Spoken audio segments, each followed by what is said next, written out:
네, 오늘은 지구상에서 가장 많이 팔린 책, 그리고 가장 많이 번역된 책, 가장 많이 읽혔다고 얘기하는 성경 다음으로 그런 책이 있다고 하는데, 그 책 얘기를 이제 해보려고 합니다. 바로 생텍쥐베이의 어린 왕자 얘기예요. 이 어린 왕자는 이게 20대에 볼 때, 30대에 볼 때, 10대에 볼 때, 또 지금 뭐 제 나이쯤 되는 이런 나이대 볼 때마다 그 사람이 가지고 있는 인생의 경험에 따라 가지고 다르게 이 책을 보게 만드는 정말 팔색조 같은 이제 그런 책이고, 또 굉장한 감동이 있죠. 철학적인 소설로 볼 수도 있고, 동화로 볼 수도 있고, 또 문학적인 어떤 그런 표현의 아름다움을 여기서 볼 수도 있고, 심지어는 작가가 그림도 잘 그려가지고 직접 그림을 그려놓은 그 그림들이 너무 또 유명하잖아요. 최근에 제가 이제 그 미래 교육, 미래 학교 이런 일에 관심을 갖고 그런 일을 연구하고 또 학교를 설계하는 이런 일들을 이제 참여하다 보니까 이 작품을 좀 다른 관점으로 좀 보게 되더라고요. 어린 왕자가 이제 어린 왕자가 지구에 오기 전에 여러 별들을 돌아다니면서 지구에 오죠. 근데 이제 그 지구에 오기 전에 만났던 그 여러 별의 각각의 주인공이 되는 그런 어떤 어른들이 있잖아요. 이렇게 이제 학자이기도 하고, 또 공장의 사장님이기도 하고, 또 뭐 술주정뱅이, 임금님, 뭐 불을 켜는 사람, 여러 사람들을 만납니다. 근데 그 어른들을 보게 되면은 어린 왕자가 그 어른들에 대해서 뭔가 문제의식을 가지고 있는데, 그 문제의식의 바탕에 좀 어떤 공통점이 있다는 생각이 들었어요. 그 공통점을 좀 미리 말씀드리기 전에 이 학자 얘기를 좀 해볼게요. 이게 지금 지리학자거든요. 어린 왕자가 이제 지리학자를 이제 만나죠. 지리학자가 책상에 이렇게 앉아 있습니다. 앉아서 저처럼 좀 공부를 하고 있는데, 하도 열심히 이제 공부를 해가지고 어린 왕자가 이렇게 왔는지도 몰라요. 그리고 앉아가지고 일어나지도 않고 그냥 이렇게 빼꼼 쳐다만 보는 거예요. 어린 왕자가 이제, 무슨 공부를 하십니까? 그러니까, 나는 지리학자야. 지리학은 뭘 하는 건데요? 이렇게 물어보니까, 세상의 많은 지역, 공간에 대한 공부를 한다. 나는 이 세상의 지역에 대해서 모르는 게 없어. 이렇게 얘기를 하죠. 거기 가보셨나요? 이렇게 이제 천연덕스럽게 어린 왕자가 물어봐요. 그러니까 지리학자가 아니 가본 적은 없는데 이제 재밌는 얘기죠. 그러니까 이 지리학자는 세상의 모든 지역에 대한 지리적인 이론적 지식에 통달해 있어요. 그런데 한 번도 그 장소에 가본 적은 없어요. 그 장소에 살고 있는 사람을 만나본 적도 없고, 그 장소에서 돌아다니는 동물이나 식물을 뭐 만져보거나 냄새를 맡아본 적도 없죠. 자, 어린 왕자는 거기를 떠나는데, 이 이야기는 결국 이 학자적인 이 지식이 가지고 있는 특징을 이제 보여줘요. 전형적으로 학자적인 지식이 가지고 있는 특징은 책상에 앉아가지고 이제 공부를 하는 거예요. 저같이 책상에 앉아가지고 책을 일생 동안 보는 사람, 그런 사람들이 학자죠. 이런 학자적 지식의 특징이 뭐냐면은 지식의 그 추상성이 있습니다. 근데 이 추상성이라는 것 자체가 잘못된 건 사실 아니죠. 지식은 본래 추상성을 지니고 있고, 추상성을 만들 수 있어야 우리가 지식이라고 할 수 있어요. 그러니까 이 추상성이라고 하는 거는 구체성에 기반해 가지고 어떤 원리를 이제 만들어내는 것인데, 학문이라고 하는 거는 이 추상적인 원리를 만들지 못하면 학문이 되지 못합니다. 이 추상성이 가지고 있는 힘은 굉장히 커요. 구체적이고, 그러니까 개별적으로 존재하는 어떤 그런 사물 세계에 대한 원리를 다 모아서 쓸어 담아서 이 모든 개별적 세계를 쓸어 담을 수 있는 공통적인 보편 원리를 만드는 거니까 추상성이라는 게 얼마나 대단합니까? 서양 철학의 그 기원에 해당하는 그 기원전 5세기 전후에 있었던 유명한 철학자, 진리의 스승이라고 불리는 이제 소크라테스가, 소크라테스의 얘기는 전부 다 이제 플라톤이라고 하는 그 제자를 잘 뒀죠. 그 제자가, 소크라테스는 책을 한 권도 쓰지 않았지만 문답으로만 이제 그 수업을 진행했고, 연구를 진행했어요. 대화법을 통해 가지고. 근데 제자인 플라톤에 의해 가지고 소크라테스를 등장시켜 가지고 재미있는 이야기를 통해 가지고 철학적인 이제 에피소드를 전하는 게 플라톤의 저작이고, 그걸 통해 가지고 소크라테스가 이런 사람이구나 우리가 추측을 하는 건데, 그 소크라테스의 얘기가 나오는 그 대화편 중에서 그 메논이라는 작품이 있습니다. 그 메논이라는 작품에 보면은 메논이라는 사람하고 이제 문답을 하면서 진리 문답을 이제 하는 그런 장면이에요. 근데 이 장면에서 보면은 소크라테스가 인간이 가지고 있는, 그러니까 사람들이 가지고 있는 지식이 바깥에서 온 게 아니라 자기 안에 있는 그 지식이라고 하는 것들을 이제 보여주기 위해 가지고 그 유명한 지식의 상기설, 뭐 그리스어로는 아남네시스라고 하는데, 지식을 이제 떠올리는 거예요. 원래 자기 안에 있는 알미 있어가지고 그 알을 떠올리는 것이 바로 지식이다. 이렇게 소크라테스는 이제 생각을 했는데, 그걸 증명해 보이기 위해서 주변에 있는 노동하고 있는 노예 어린이를 데려와가지고 그 노예 어린이 보고 그 피타고라스의 정리와 같은 어떤 기하학 삼각형의 어떤 정리, 공리에 해당하는 그런 얘기들을 이제 그 아이에게 이제 물어봐요. 소크라테스의 그 철학 방법이 문답법 너무 유명하지 않습니까? 근데 그 아이는 당연히 노예이기 때문에 글자도 읽을지도 모르고, 그 다음에 공부를 해본 적이 없어요. 수학이라고 하는 건 옛날이나 지금이나 얼마나 어렵습니까? 근데 그 기하학을 그 아이에게 이제 물어보는데, 문답을 통해 가지고 한 번도 삼각형의 뭐 공리라든가 수학에 대해서 알지 못했던 아이가 그 피타고라스의 정리 비슷한 기하학의 공리를 이렇게 결국은 최종적으로 이렇게 대답하게 되는 그런 과정을 보여주는 굉장히 독특한 이제 이야기거든요. 여기에서 그 아이가 이야기하고 있는 그 기하학, 그 삼각형의 공리라고 하는 게 세상에 존재하는 모든 개별적인 삼각형들을 다 쓸어 담을 수 있는 보편적 원리에 해당하는 거잖아요. 이런 게 이제 그 학문이 가지고 있는 추상성, 이론의 힘인 거죠. 얼마나 추상성이 굉장히 대단합니까? 근데 문제는 이 추상성이라는 것도 본래는 어떤 개별성, 구체성의 산물이고, 경험 세계의 어떤 관찰이나 그 통찰 이런 것부터 시작됐다는 거예요. 그러니까 어떤 추상적 원리도 결국 이 현장에 기반해 있지 않은 것들은 처음에 없었죠. 근데 지식이라고 하는 것들이 이것이 이제 보편화되고 많이 이렇게 되다가 보면은 이게 개별적이고 구체적인 어떤 현장성을 떠나가지고 그 스스로의 힘으로 가지고 움직이는 어떤 지식의 역전현상이 일어나게 되거든요. 그래서 개별성, 구체성, 맥락을 소리하고 추상화된 이론 자체를 그냥 진리로 신봉하게 되는 이제 그런 일들이 벌어지죠. 저도 이제 그런 학문을 하지만 저에게도 이제 그런 성향이 굉장히 많이 있어요. 현실하고 좀 떨어진 사람 같다는 얘기를 제가 이제 많이 듣기도 하고 그러는데, 이런 이제 학자에 대한 이런 어떤 생각을 하게 만드는 이런 어떤 관점 같은 게, 어떻게 보면 이제 학문적인 그 세계가 이 세계하고 고립돼 있다라고 하는 것처럼 보여지게 만드는 그런 어떤 이제 관념, 선입견을 많이 만드는데 일조를 하죠. 어린 왕자 이 얘기는 바로 이제 그런 그 추상적 지식이 가지고 있는 삶의 현실을 떠난 추상성이 가지고 있는 그런 문제에 대한 이제 비판을 담고 있어요.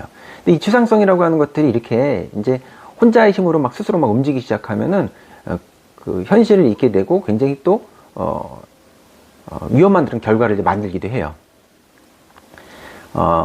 물론 그건 굉장히 힘이기도 합니다. 예를 들면 문명의 지식, 특히 서양의 지식을 보게 되면 17세기 이래로 이 그리스가 만들었던 이런 어떤 발견했던 기하학적 원리 이런 것들을 수학적 원리로 완전히 보편화되면서 그 보편적인 추상성의 힘을 통해 가지고 기술을 발전시키고, 그 기술적 힘이라고 하는 것들이 바로 현대를 만든 거죠. 현대라고 하는 거에 대한 여러 가지 정의가 있지만 제가 생각할 때는 그게 유럽적인 그 지식, 이게 보편화, 세계화라고 하는 이런 측면이 굉장히 현대성, 현대 철학, 현대적 지식의 중요한 특징이라고 하는 것을 부정하기는 좀 어려울 것 같습니다.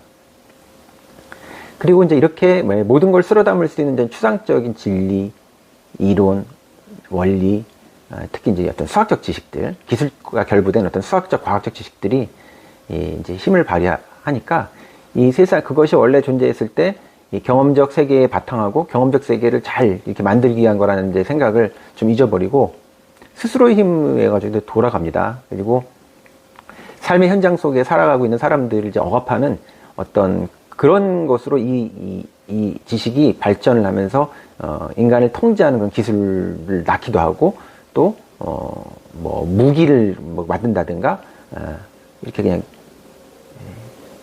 현실을 오히려 이것이 이제 억압하는 그런 어떤 지식이 되는 거죠.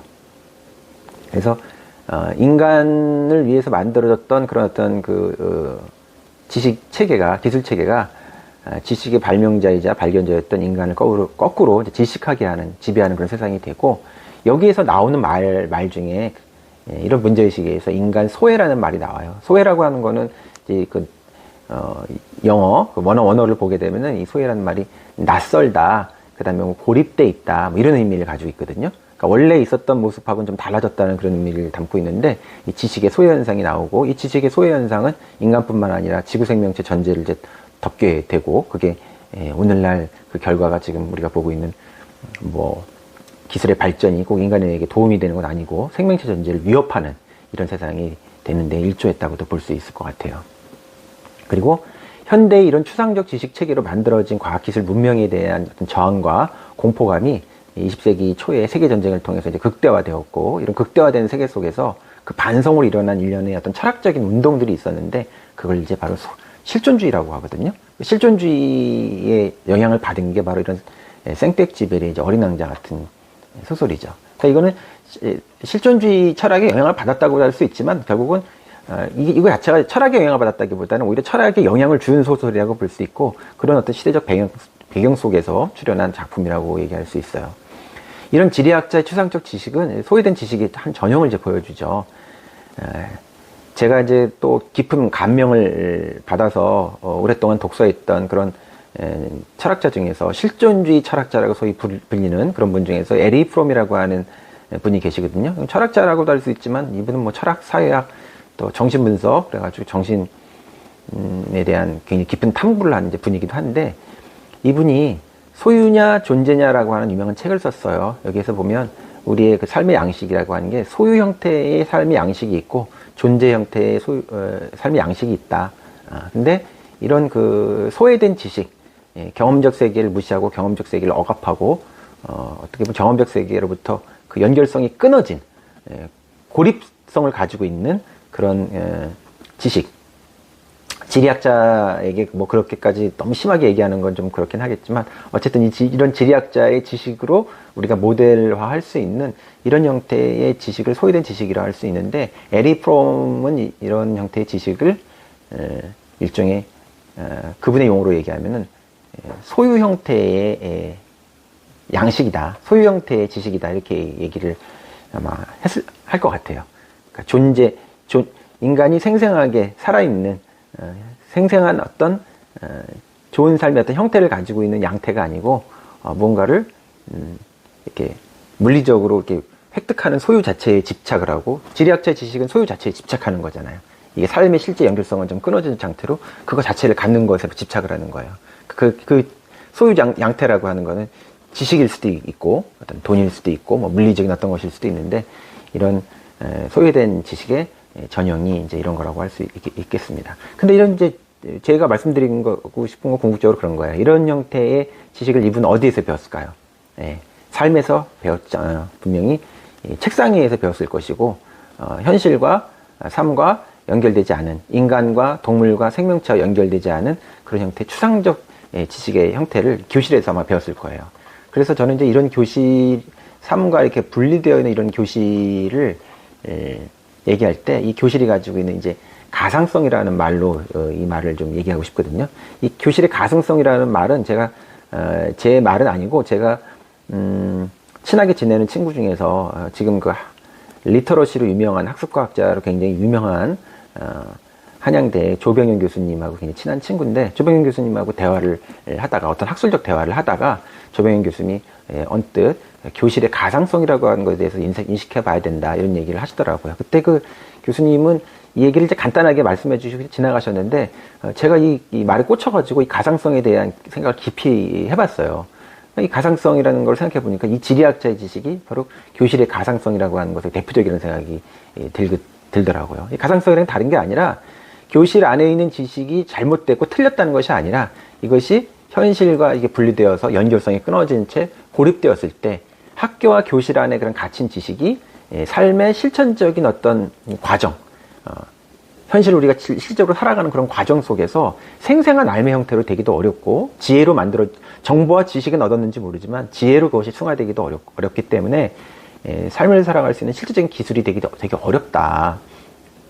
그러니까 이 교과서의 지식이라고 하는 건 나름대로 교과 구성의 어떤 모델을 통해 가지고 삶의 문제들을 이렇게 카테고리화 하는 거죠. 범주화해서 그게 뭐 사회니 무슨 뭐니 이렇게 해가지고 삶의 문제들을 이제 다뤄보려고 이렇게 범주화 하지만, 실제적인 삶이라고 하는 건 그런 교과서의 그 카테고리로 나누어지지도 않고 모든 것들이 연결되어 있는 데다가 또 삶은 굉장히 또 무한해요. 이 뭔가 그 계기들이.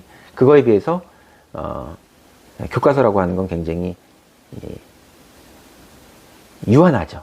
잘못되지 않았지만 굉장히 이게 거기 다룰 수 있는 내용은 너무나 제한적일 수밖에 없기 때문에 이런 문자적인 인지, 교실의 교과서 지식만을 통해 가지고 삶의 실질적인 기술을 안다라고 하는 거는 거의 이제 불가능하고 망상에 가깝죠. 근데 우리는 이제 그런 교과서적인 그 방식을 통해 가지고 공부를 해왔고, 지금도 한국의 교육은 교과서의 지식, 그러니까 학교 안에 있는 어떤 그런 지식에 갇힌 채 그것의 습득 유무를 따져보는 그런 형태의 이제 시험 공부를 이제 하고 있잖아요. 이게 지금 굉장히 큰 이제 문제가 되고, 이런 입시체제는 이제 지금까지 존재해 왔지만 앞으로는 굉장히 이게 가동하기가 어려울 거야, 이런 식으로 하면은. 왜냐하면 졸업하고 학교 나가면은 시험 봐가지고 대학을 갔는지 모르지만 이런 방식으로 10대 이때 훈련되어 왔던 인간의 어떤 경험, 성장 이런 거에 굉장히 큰 영향을 미치는 이런 시기를 아주 가상적 지식 체계에 갇혀 있었기 때문에 실제적으로 사람과 만나는 방법도 잘 모르고, 세상이 돌아가는 잘 물정도 모르고, 사람들하고 대화하고 커뮤니케이션 하는 그런 방법도 모르고, 또 이런 어떤 그 공동체적인 협력적인 감각도 우리가 갖지를 못하거든요. 그래서 이런 교실의 가상성, 교실이 틀렸다는 것이 아니라 교실이 가지고 있는 한계를 어떻게 이제 극복하고 세상과 학교를 연결시키는가, 교과서적인 그런 공부와 삶의 실질적인 어떤 그런 감각, 이런 것들을 우리가 이제 연결시킬 수 있는지, 이런 것들을 이제 고민하는 거, 이것들을 해야만 하는 거, 이게 바로 미래 교육의 지금 과제고, 그런 것들을 잘 설계하는 거, 이게 바로 미래 학교의 설계 모형 중에 가장 중요한 모형이라고 제가 생각하는 겁니다. 이것도 역시 제가 지금 누누이 강조하고 있는 연결의 문제하고 관련이 되죠. 이 얘기 다음에 또 같이 해보도록 하겠습니다.